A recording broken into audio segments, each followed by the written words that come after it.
నమస్కారం ETV news కు స్వాగతం ముఖ్యాంశాలు ఏపీలో 5 ఏళ్లుగా ఫోన్ ట్యాపింగ్ కలవరం ఉన్నతాధికారులు సొంత పార్టీ నేతలపైన నిఘా సెల్లో మాట్లాడేందుకు భయపడాల్సిన దుస్థితి కోడ్ నిబంధనలు యథేచ్ఛగా ఉల్లంఘిస్తున్న వాలంటీర్లు వైకాపా అభ్యర్థులతో కలిసి ప్రచారాలు కఠిన చర్యలు తీసుకోవాలని విపక్షాల డిమాండ్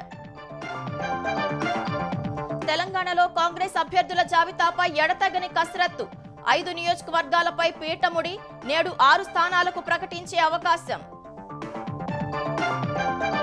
కాళేశ్వరం ప్రాజెక్టుపై హైదరాబాద్లో నిపుణుల కమిటీ విచారణ బ్యారేజ్ల నిర్మాణ స్థలాన్ని ఎందుకు మార్చారని ఇంజనీర్ల వద్ద ఆరా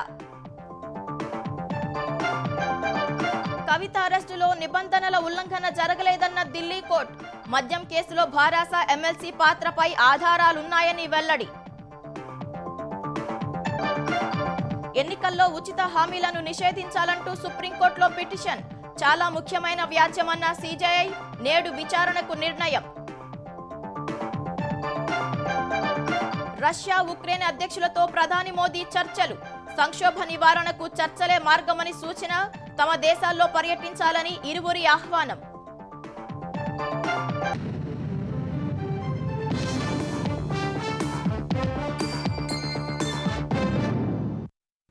నేను ఉన్నాను నేను విన్నాను ఇది అధికారంలోకి రాకముందు జగన్ స్లోగన్ కానీ అధికారంలోకి వచ్చాక సొంత పార్టీ నేతలకే ఆయన దర్శనమివ్వరు ఒకరిద్దరిని తప్ప అధికారుల్ని దరిదాపుల్లోకి రానివ్వరు విమర్శకులనైతే ఆమడ దూరంలో ఆపేస్తారు కానీ ఆయన గురించి ఎవరేమనుకుంటున్నారో అన్నీ పసిగట్టేస్తారు ఎక్కడో కూర్చొని మొత్తం వినేస్తారు తన మన అనే తేడా లేవు ప్రభుత్వానికి వ్యతిరేకంగా ఫోన్లో మాట్లాడాలంటే బెంబేలెత్తుతున్నారు ట్యాపింగ్ భయంతో చాలా మంది స్వేచ్ఛగా ఫోన్ కూడా వినియోగించలేకపోతున్నారు ఎక్కడ నిఘా పెట్టారో ఎటు నుంచి వింటున్నారో తెలియక నోరు కట్టేసుకుంటున్నారు ఆంధ్రప్రదేశ్లో ప్రజాప్రతినిధులు అధికారులు న్యాయ నిపుణులు జర్నలిస్టులు చిన్నపాటి నాయకులు ఇలా ఒక స్థాయి ఉన్న ఎవ్వరిని కదిపినా తమను ఎవరో వెంటాడుతున్నారనే భయం ఫోన్ ట్యాప్ చేస్తున్నారనే వణుకు నలుగురు ఐఏఎస్ ఐపీఎస్ అధికారులు ఎక్కడైనా కలిసినా స్వేచ్ఛగా మాట్లాడుకోలేని పరిస్థితులు నెలకొన్నాయి పోనీ ఇంటికెళ్లాక ఫోన్ చేసైనా మాట్లాడదామంటే తమ మాటల్ని ఎవరు వింటున్నారో అనే కలవరపడుతున్నారు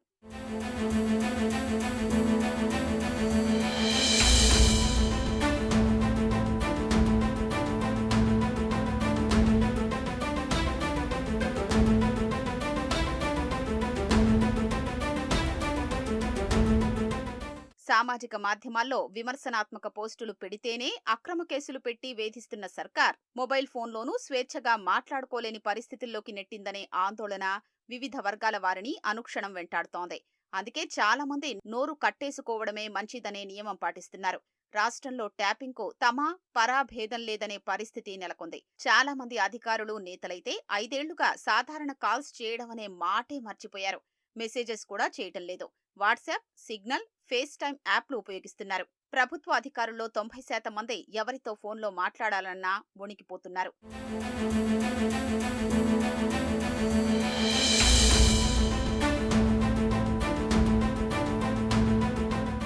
ఇద్దరు వ్యక్తులు ఏం మాట్లాడుకున్నారో తెలియాలంటే అందులో ఒక్కరి ఫోన్ ట్యాప్ చేసినా సరిపోతుంది కొందరు నేతల విషయంలో ఇదే జరిగింది మొబైల్కు లింక్ పంపి దాన్ని క్లిక్ చేయించేలా చూడడం ద్వారా ఫోన్ ట్రాక్ చేస్తున్నారు ఒకసారి ట్రాకింగ్ మొదలయ్యాక మైక్రోఫోన్ నిరంతరం పని చేస్తూనే ఉంటుంది సంబంధిత వ్యక్తి ఫోన్లోనే కాకుండా దాన్ని పక్కన పెట్టుకుని ఎప్పుడు ఎవరితో ఏం మాట్లాడినా అవన్నీ రికార్డ్ అవుతూనే ఉంటాయి అధికార పార్టీకి చెందిన ఒక సీనియర్ రాజకీయ నేత తనతో మాట్లాడేందుకు ఎవరొచ్చినా వారి మొబైల్ ఫోన్లు స్మార్ట్ వాచ్లు ఇతర ఎలక్ట్రానిక్ పరికరాల్ని స్విచ్ ఆఫ్ చేయిస్తారు అయినా వాటిలోని మైక్రోఫోన్లు రికార్డు చేస్తాయనే భయంతో వాటిని దూరంగా మరో గదిలో పెట్టిస్తారు తన ఫోన్ కూడా స్విచ్ ఆఫ్ చేసేస్తారు ఈ పాలనలోనే ఫోన్ ట్యాపింగ్ భయం ఆయన్ను అంతగా వెంటాడుతోంది ఎవరు ఫోన్ చేసినా స్పందిస్తారనే పేరున్న ఒక సీనియర్ ఐఏఎస్ అధికారి కూడా వైకాపా ఏలుబడిలో సాధారణ కాల్స్ మాట్లాడడమే మానేశారు తప్పదు అనుకుంటే వాట్సాప్లోనే మాట్లాడేవారు అది సురక్షితం కాదని తోటి అధికారులు చెప్పడంతో తరువాత టెలిగ్రామ్కు మారారు ఇప్పుడు సిగ్నల్ యాప్ ద్వారా మాట్లాడుతున్నారు ఐఫోన్ ఉన్న వారితో మాత్రం ఫేస్ టైంలో కాల్స్ చేస్తున్నారు సచివాలయంలో ఒక ఐఏఎస్ అధికారి ఛాంబర్లోకి వెళ్లాలంటే ఫోన్ బయటే వదిలేసి వెళ్లాలి మరో ఐఏఎస్ అధికారైతే తన దగ్గరకొచ్చేవాళ్లు ఫోన్ స్విచ్ ఆఫ్ చేసేందాకా ఊరుకోరు కీలకమైన విషయాలేవైనా మాట్లాడాల్సొస్తే తన ఫోన్ కూడా స్విచ్ ఆఫ్ చేసేస్తారు అప్పుడు గాని ప్రశాంతంగా మాట్లాడలేరు. వాట్సాప్ కాల్ అయితే నిమిషం మాట్లాడగానే కట్ చేస్తారు. నిమిషం దాటితే ట్యాపింగ్కు అవకాశం ఉంటుందనేది ఆయన అనుమానం.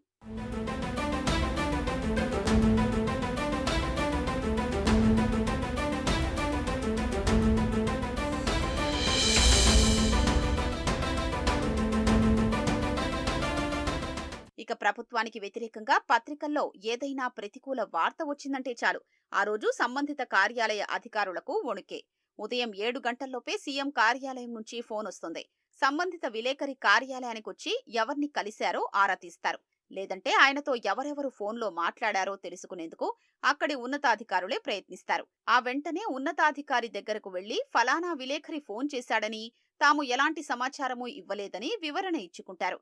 4 ఏళ్లుగా ప్రభుత్వ కార్యాలయాల్లో అధిక శాతం ఉద్యోగులు ఇలాంటి భయాందోళనల మధ్య విధులు నిర్వహిస్తున్నారంటే ఎంతలా వెంటాడుతున్నారో అర్థం చేసుకోవచ్చు.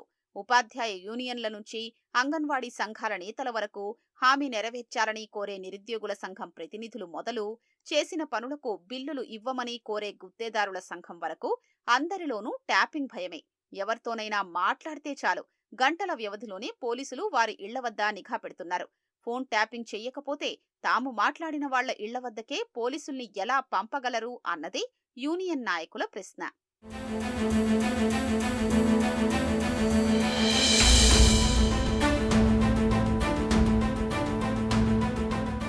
ఫోన్ ట్యాపింగ్ నుంచి తప్పించుకునేందుకు కొందరు నేతలు, అధికారులు పడరాని పాట్లు పడుతున్నారు. తమ ఫోన్లను తరచూ ఫార్మాట్ చేయిస్తున్నారు. ఏ లింకు పంపి ఏ బగ్ను ఇన్స్టాల్ చేశారో తెలియక నెలకోసారి ఫోన్లోని మొత్తం సమాచారాన్ని డిలీట్ చేయిస్తున్నారు. కొందరు అధికారులు తాము పెట్టిన మెసేజ్లు కొంత సమయం తర్వాత డిలీట్ అయ్యేలా ఆప్షన్ పెట్టుకుంటున్నారు. రాజకీయ నేతల్లో చాలా మంది తాము ఎక్కడున్నామో తెలియకుండా ఫోన్ లొకేషన్ను ఆపేస్తున్నారు. ఆర్థికంగా ఇబ్బంది లేని కొందరు రాజకీయ నాయకులు, ఉన్నతాధికారులైతే నెలకో ఫోన్ మార్చేస్తున్నారు. కొందరైతే బంధువుల పేర్లతో మరో నెంబరు తీసుకుని దాని ద్వారా మాట్లాడుతున్నారు.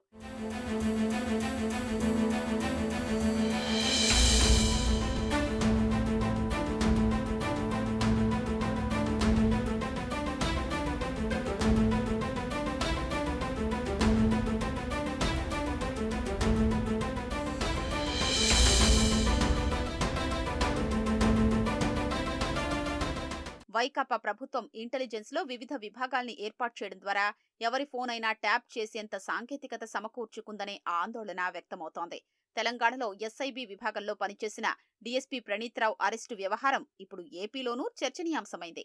అక్కడ శాసనసభ ఎన్నికల ఫలితాలు వచ్చిన రోజే తన ఆధీనంలోని 17 కంప్యూటర్లలో సమాచారాన్ని తొలగించి హార్డ్ డిస్క్లను ఆయన ధ్వంసం చేశారు.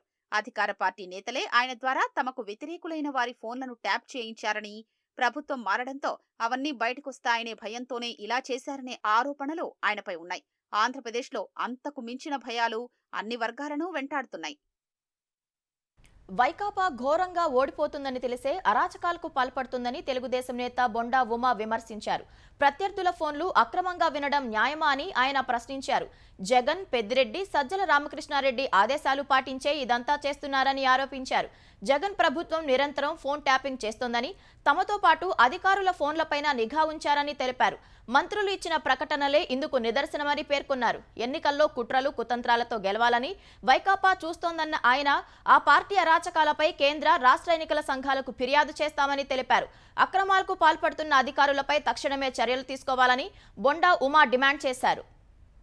ఇవాళ అన్ని నియోజకవర్గాలకి మనీ, లిక్కరు మొత్తం బాధ్యత ఈ ట్రాన్స్పోర్టరు రిష్యంత్ రెడ్డి చూస్తా ఉన్నాడు. నారాయణ గారి ఇంటి మీద ఈ 15 రోజుల్లో ఇప్పటికీ నెల్లూరులో 10 సార్లు కొల్లు రఘురామరెడ్డి దాడులు చేశాడు. ఇంకొక ముగ్గురు ఉన్నారు, నరేందర్ రెడ్డి, రవీందర్ రెడ్డి, వేణుగోపాల్ రెడ్డి. వీళ్ళ ముగ్గురు అడిషనల్ ఎస్పీస్. వీళ్ళ ముగ్గురు పని ఏంటి అంటే రాజకీయ నాయకులు, స్టేట్ ఎలక్షన్ కమిషన్ యొక్క ఆ కార్యాలయం యొక్క ఫోన్లు ట్యాప్ చేయడం పెట్టుకున్నారు. ఇవాళ ఈ రాష్ట్రంలో ఫోన్లు ట్యాపు నిరంతరం జరుగుతున్నాయని సాక్షాత్తు పెద్దిరెడ్డి ఇదిగో ఈ పేపర్లో స్టేట్మెంట్ ఇచ్చాడు.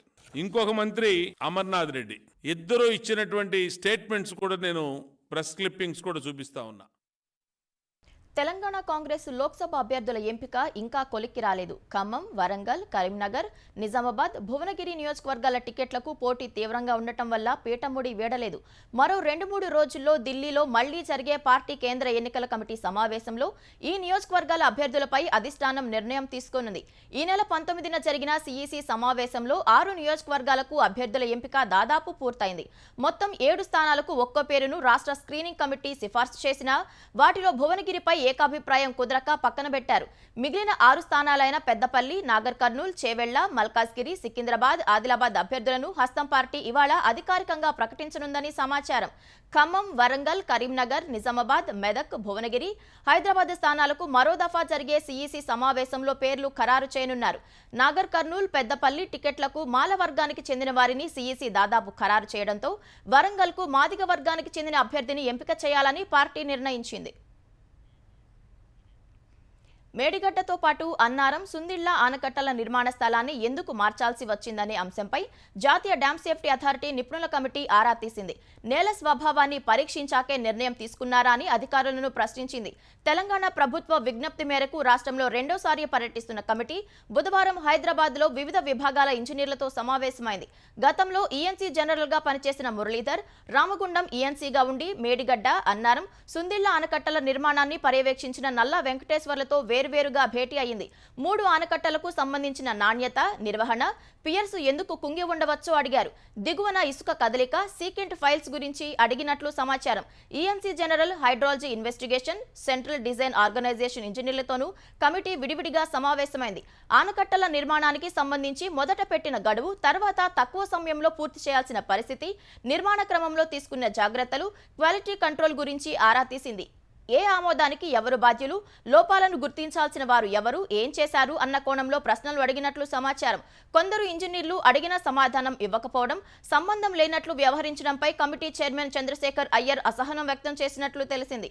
డిజైన్స్ కు సంబంధించి ఇవాళ సెంట్రల్ డిజైన్స్ ఆర్గనైజేషన్ ఇంజనీర్లు, ఆనకట్టలో పనిచేసిన గుత్తేదారు సంస్థల ప్రతినిధులతో కమిటీ సమావేశం కానుంది. ఢిల్లీ మద్యం కేసులో భాగంగా ఎమ్మెల్సీ కవిత అరెస్టులు నిబంధనల ఉల్లంఘన లేదని రౌజ్ అవెన్యూ ప్రత్యేక కోర్టు స్పష్టం చేసింది. మనీ లాండరింగ్ నిరోధక చట్టం సెక్షన్ 19ను ఈడీ పాటించిందని ఉత్తర్వుల్లో పేర్కొంది. ఢిల్లీ మద్యం కేసులో కవిత పాత్రను నిర్ధారించే అనేక అంశాలు వెల్లడయ్యాయని ఉత్తర్వుల్లో వివరించింది. ఢిల్లీ మద్యం కేసులో తనను అరెస్టు చేసే విషయంలో పీఎంఎల్ఏ చట్టంలోని సెక్షన్ 19 కింద ఉన్న నిబంధనలను ఎన్ఫోర్స్మెంట్ డైరెక్టరేట్ పాటించలేదన్న ఎమ్మెల్సీ కవిత వాదనలను రౌజ్ అవెన్యూ ప్రత్యేక కోర్టు న్యాయమూర్తి ఎంకే నాగ్పాల్ కొట్టేశారు.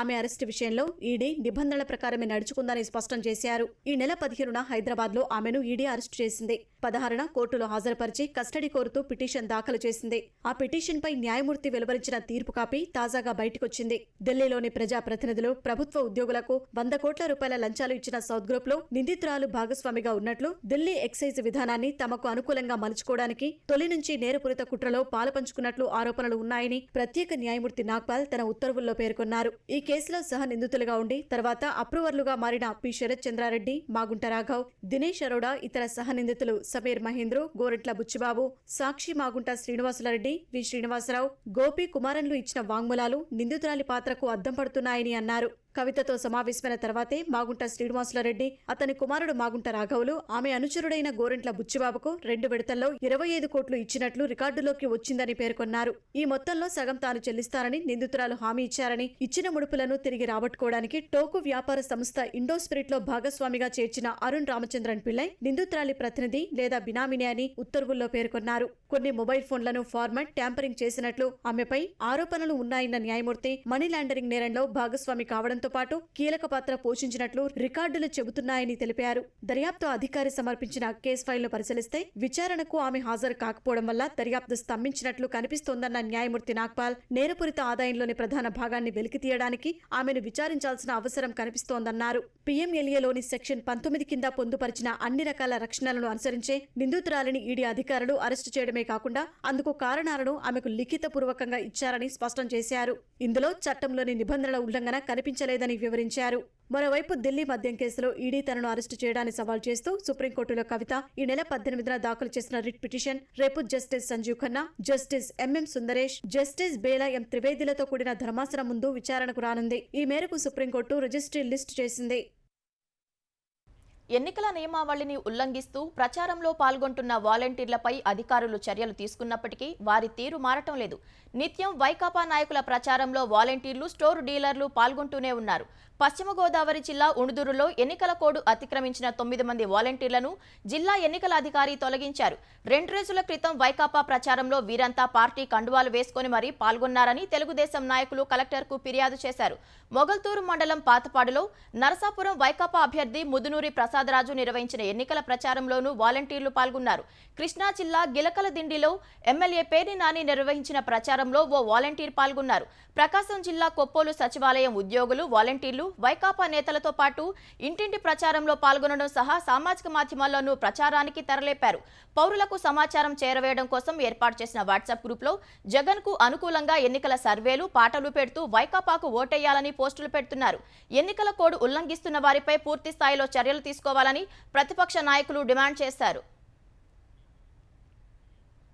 జగన్ పాలనా వైఫల్యాలను ఎండగడుతూ విపక్ష కూటమి అభ్యర్థులు ఎన్నికల ప్రచారం కొనసాగిస్తున్నారు. నెల్లూరు 42వ డివిజన్లో మాజీ మంత్రి నారాయణ ప్రచారం చేశారు. అధికారంలోకి రాగానే స్థానిక సమస్యలు తీరుస్తానని హామీ ఇచ్చారు. అవినీతి రహితంగా కోవూరు నియోజకవర్గాన్ని తీర్చిదిద్దుతామని తెలుగుదేశం నెల్లూరు ఎంపీ అభ్యర్థి వేమిరెడ్డి ప్రభాకర్ రెడ్డి, కోవూరు ఎమ్మెల్యే అభ్యర్థి వేమిరెడ్డి ప్రశాంతి చెప్పారు. కార్యకర్తల ఆత్మీయ సమ్మేళనంలో పాల్గొన్న వేమిరెడ్డి దంపతులను శ్రేణులకు నేతలు పరిచయం చేశారు. ప్రకాశం జిల్లా ఒంగోలు 31వ డివిజన్లో తెలుగుదేశం అభ్యర్థి దామచెల్ల జనార్దన్ ప్రచారం చేశారు. గుంటూరు జిల్లా మంగళగిరి ఎయిమ్స్ ఆసుపత్రిలో పనిచేస్తున్న శానిటేషన్ వర్కర్లతో తెలుగుదేశం నేత పెమ్మచాని చంద్రశేఖర్ సమావేశమయ్యారు. వైకాపా హయాంలో మహిళలు, యువత, భవన నిర్మాణ కార్మికులు తీవ్ర ఇబ్బందులు పడ్డారని, తెలుగుదేశం పార్టీ అధికారంలోకి రాగానే న్యాయం చేస్తుందని హామీ ఇచ్చారు. తూర్పుగోదావరి జిల్లా నిడదవోలులో జనసేన అభ్యర్థి కందుల దుర్గేష్ 3 పార్టీల కార్యకర్తలతో కలిసి ఇంటింటి ప్రచారం చేశారు. పుట్టపర్తి నియోజకవర్గం కొత్త చెరువు మండలం మైలా సముద్రం, నారేపల్లి గ్రామాల్లో కూటమి అభ్యర్థి పల్లె సింధూరారెడ్డి ప్రచారం చేశారు. తిరుపతి జిల్లా చంద్రగిరి నియోజకవర్గం తిరుచానూరులో వైకాపాకు చెందిన 100 కుటుంబాలు తెలుగుదేశంలో చేరాయి. పులివర్తి నాని వారికి కండువా కప్పి పార్టీలోకి ఆహ్వానించారు. నైపుణ్య పరీక్షలో అర్హత సాధించిన వారు ఆంగ్ల మాధ్యమంలో ఎలా పాఠాలు బోధిస్తారని ఆంధ్రప్రదేశ్ ప్రభుత్వాన్ని హైకోర్టు ప్రశ్నించింది. అర్హత సాధించని వారిని ఎంపిక చేయడం సరికాదని అభిప్రాయపడింది. ఆంగ్ల నైపుణ్యం లేని వారితో బోధన సరికాదని పేర్కొంది. ప్రభుత్వ పాఠశాలల్లో అర్హత గల ఉపాధ్యాయులను నియమించాలని, అన్ని బడులను సమానంగా చూసేలా ప్రభుత్వాన్ని ఆదేశించాలని కోరుతూ అసోసియేట్ ప్రొఫెసర్ గుంటుపల్లి శ్రీనివాస్ హైకోర్టులో పిలువేశారు. ఉపాధ్యాయుల నియామకం విషయంలో ప్రభుత్వం ఈ ఏడాది జారీ చేసిన జీవోలు విద్యా హక్కు చట్టానికి విరుద్ధంగా ఉన్నాయని పేర్కొన్నారు. 2019 తర్వాత ప్రభుత్వం స్థానిక సంస్థల పరిధిలోని ప్రభుత్వ, పంచాయతీ, మున్సిపాలిటీ, జడ్పీ పాఠశాలల్లో ఆంగ్ల మాధ్యమాన్ని తప్పనిసరి చేసినట్లు చెబుతోందన్నారు. అయితే స్థానిక సంస్థల పరిధిలోని పాఠశాలల టీచర్ల నియామకంలో ఆంగ్ల నైపుణ్య పరీక్ష నిర్వహించడం లేదన్నారు. అర్హులైన టీచర్లను నియమించేలా ఆదేశించాలని కోరారు. విద్యాశాఖ తరపున వాదనలు వినిపించిన న్యాయవాది టీచర్లుగా ఎంపికైన తర్వాత 2 ఏళ్ల పాటు నైపుణ్య తరగతులు నిర్వహిస్తామన్నారు. దీనిపై హైకోర్టు అభ్యంతరం వ్యక్తం చేయగా కౌంటర్ వేయడానికి సమయం కావాలని కోరారు. పూర్తి వివరాలతో కౌంటర్ వేయాలని ఆదేశించిన హైకోర్టు తదుపరి విచారణను మే 1కి వాయిదా వేసింది. గచ్చిబౌలి రాడిసన్ హోటల్ డ్రగ్స్ కేసులో మరో 2 పోలీసులు అరెస్ట్ చేశారు. స్నేహితులతో కలిసి డ్రగ్స్ పార్టీ చేసుకున్న మంజీరా గ్రూప్ ఎండీ వివేకానంద్ కేసులో పోలీసులు దర్యాప్తు చేస్తున్న కొద్దీ నిందితుల సంఖ్య పెరుగుతోంది. ఇప్పటి వరకు వివేకానంద్, ఆయనకు డ్రగ్స్ తెచ్చి ఇచ్చిన డ్రైవర్ ప్రవీణ్, సరఫరా చేసిన అబ్బాస్ అలీ, మీర్జా వాహిద్ బేగ్లను పోలీసులు అరెస్ట్ చేశారు. తాజాగా అబ్దుల్ వాహిద్ కు డ్రగ్స్ ను ఢిల్లీ నుంచి తెచ్చి ఇస్తున్న సయ్యద్ అబ్దుల్ రెహమాన్ ను అరెస్ట్ చేశారు. ఢిల్లీలో ఉండి పలు రాష్ట్రాల్లో డ్రగ్స్ దందా చేస్తున్న నరేందర్ శివనాథ్ ను కూడా అరెస్ట్ చేశారు. ఇద్దరి నుంచి 11 గ్రాముల ఎండిఎంఏ, కారు, 7 సెల్ ఫోన్లను స్వాధీనం చేసుకున్నారు. నరేందర్ హైదరాబాద్ లో అబ్దుల్ రెహమాన్ వంటి 15 మంది ఏజెంట్లను తయారు చేసుకుని డ్రగ్స్ సరఫరా చేస్తున్నట్లు దర్యాప్తులో తేలింది. ఢిల్లీలో ఉంటూ తన ముఠాతో కలిసి అవసరమైన వారికి నరేందర్ డ్రగ్స్ సరఫరా చేస్తున్నట్లు పోలీసులు గుర్తించారు. గోవా జైలులో ఉన్న ఫైజల్ అనే వ్యక్తి నరేందర్, అతని ముఠాకు డ్రగ్స్ ఢిల్లీలో అందజేస్తున్నట్లు తెలిపారు. అక్కడి నుంచే పలువురి చేతులు మారి వివేకానంద్ కు డ్రగ్స్ చేరుకున్నట్లు పోలీసులు తెలిపారు. సంస్కృతి, ఆధ్యాత్మికత వల్ల దేశ ప్రజలు సామరస్యపూర్వక వాతావరణంలో కలిసి ఉంటున్నారని తెలంగాణ గవర్నర్ సిపి రాధాకృష్ణన్ అన్నారు. హైదరాబాద్ రాజ్భవన్లో బుధవారం గవర్నర్గా ప్రమాణ స్వీకారం చేసిన అనంతరం తొలుత చార్మినార్ వద్ద భాగ్యలక్ష్మి అమ్మవారి ఆలయాన్ని సందర్శించారు. అమ్మవారికి ప్రత్యేక పూజలు చేసిన తర్వాత యాదగిరిగుట్ట వెళ్లి లక్ష్మీ నరసింహస్వామిని దర్శించుకున్నారు. గవర్నర్కు ఆలయ అర్చకులు వేద ఆశీర్వచనాలు అందజేశారు. స్వామివారి బ్రహ్మోత్సవాల్లో భాగంగా శ్రీ పుష్పయాగ వేడుకలోనూ గవర్నర్ కుటుంబ సభ్యులతో కలిసి పాల్గొన్నారు. హైదరాబాద్ నాచారం అంబేద్కర్ నగర్కి చెందిన అబ్దుల్ మహమ్మద్ అనే యువకుడిని అమెరికాలో డ్రగ్స్ మాఫియా ముఠా కిడ్నాప్ చేసింది. అమెరికాలోని ఓహియో రాష్ట్రంలో అబ్దుల్ని కిడ్నాప్ చేసిన దుండగులు అతడి తల్లిదండ్రులకు ఫోన్ చేసి $1,200 నగదు డిమాండ్ చేశారు. ఫలితంగా బాధితులు విదేశీ వ్యవహారాల మంత్రిత్వ శాఖను ఆశ్రయించారు. తమ బిడ్డను కాపాడాలని విదేశాంగ శాఖకు లేఖ ద్వారా వేడుకున్నారు. రష్యా ఉక్రెయిన్ మధ్య సంక్షోభ పరిష్కారానికి సంప్రదింపులు చర్చలే మార్గమని ప్రధాని నరేంద్ర మోదీ పునరుద్ఘాటించారు. రష్యా అధ్యక్షుడు పుతిన్, ఉక్రెయిన్ అధ్యక్షుడు జెలెన్స్కీతో వేర్వేరుగా చర్చలు జరిపిన ప్రధాని మోదీ ఈ మేరకు వారికి సూచించారు. 5వ అధ్యక్ష ఎన్నికల్లో విజయం సాధించిన పుతిన్కు ప్రధాని మోదీ ఫోన్ చేసి శుభాకాంక్షలు తెలిపారు. ఈ సందర్భంగా ఇరువురు నేతలు ద్వైపాక్షిక సంబంధాలపై చర్చించారు. భారత్ రష్యా మధ్య ద్వైపాక్షిక వ్యూహాత్మక బంధాన్ని రాబోయే రోజుల్లో మరింత బలోపేతం చేసేందుకు అంగీకరించామని ప్రధాని పేర్కొన్నారు. ఈ మేరకు సామాజిక మాధ్యమం ఎక్స్లో పోస్టు చేశారు. ఉక్రెయిన్ చుట్టూ నెలకొన్న పరిస్థితులు, పలు అంతర్జాతీయ అంశాలపైన ఇరువురు సుదీర్ఘంగా చర్చించినట్లు విదేశాంగ శాఖ తెలిపింది. అటు ఉక్రెయిన్ అధ్యక్షుడు జెలెన్స్కీతోనూ మాట్లాడిన మోదీ సంక్షోభం ముగింపునకు భారత్ తన వంతు కృషి చేయడంతో పాటు మానవతా సహాయాన్ని కొనసాగిస్తుందని భరోసా ఇచ్చారు. ఉక్రెయిన్కు భారత్ అందిస్తోన్న మానవతా సాయంపై జెలెన్స్కీ ధన్యవాదాలు తెలిపారు. సార్వత్రిక ఎన్నికల అనంతరం రష్యా, ఉక్రెయిన్లో పర్యటించాల్సిందిగా ఇరు దేశాధినేతలు ప్రధాని మోదీని ఆహ్వానించారని విదేశాంగ శాఖ ఒక ప్రకటనలో తెలిపింది. రాజకీయ పార్టీలు ప్రకటిస్తున్న అసంబద్ధ ఉచిత హామీలపై నిషేధం విధించాలంటూ దాఖలైన ప్రజా ప్రయోజన వ్యాజ్యంపై విచారణ జరిపేందుకు సుప్రీంకోర్టు అంగీకరించింది. ఈ పిటిషన్ గురించి తాము మాట్లాడుకున్నామని, ఇది చాలా ముఖ్యమైన విషయమని, ఇవాళ విచారణ చేపడతామని ప్రధాన న్యాయమూర్తి జస్టిస్ చంద్రచూడ్ నేతృత్వంలోని త్రిసభ్య ధర్మాసనం పేర్కొంది. వచ్చే నెల 19 నుంచి సార్వత్రిక ఎన్నికలు జరగనుండగా ఈ బిల్లు న్యాయస్థానం విచారణకు స్వీకరించడం ప్రాధాన్యం సంతరించుకుంది. రాజకీయ లబ్ధి పొందేందుకు ప్రకటించే ఉచిత హామీలపై నిషేధం విధించాలని బిల్లో న్యాయవాది అశ్విని ఉపాధ్యాయ్ కోరారు. ఉచితాలు రాజ్యాంగ విరుద్ధమని, వీటి నిరోధానికి చర్యలు తీసుకునేలా ఎన్నికల సంఘాన్ని ఆదేశించాలని అభ్యర్థించారు. అసంబద్ధ హామీలు ప్రజాస్వామ్య మనుగడకు ముప్పని, రాజ్యాంగ స్ఫూర్తికి విఘాతమని తెలిపారు. ప్రభుత్వ ఖజానా నుంచి ఓటర్లకు డబ్బు ఇవ్వడం లంచం కిందకే వస్తుందని పేర్కొన్నారు. ఉచిత హామీలు ప్రకటించే పార్టీల గుర్తులు, రిజిస్ట్రేషన్ను రద్దు చేసే అధికారాన్ని ఎన్నికల సంఘానికి కట్టబెట్టాలని పిటిషన్లో కోరారు. లోక్సభ ఎన్నికలకు ముందే ఈ బిల్పై విచారణ జరపాలని అభ్యర్థించగా కోర్టు అంగీకరించింది. ప్రభుత్వ, ప్రైవేటు స్థలాల్లో అనుమతి లేని రాజకీయ హోర్డింగులన్నింటినీ తొలగించాలని రాష్ట్ర ప్రభుత్వాలను కేంద్ర ఎన్నికల సంఘం ఆదేశించింది. 24 గంటల్లో దీనిపై నివేదిక పంపించాలని సూచించింది. ఈ మేరకు కేంద్ర కేబినెట్ కార్యదర్శి అన్ని రాష్ట్రాలు, కేంద్రపాలిత ప్రాంతాల ప్రధాన కార్యదర్శులకు లేఖ రాసింది. ఈ నెల 16న నియమావళి అమల్లోకి వచ్చినా పలుచోట్ల రాజకీయ హోర్డింగులు కనిపిస్తున్నాయనే ఫిర్యాదులు వస్తున్నాయని లేఖలో పేర్కొంది. అనుమతి లేని గోడ రాతలు, పోస్టర్లు, కటౌట్లు, హోర్డింగ్లు, బ్యానర్లు, జెండాలను తొలగించాలని ఆదేశించింది. బస్టాండ్లు, రైల్వే స్టేషన్లు, విమానాశ్రయాలు, రోడ్లు, ప్రభుత్వ బస్సులు, స్థానిక సంస్థల భవనాలపై ఉన్న హోర్డింగ్లను, బ్యానర్లను తొలగించాలని సూచించింది.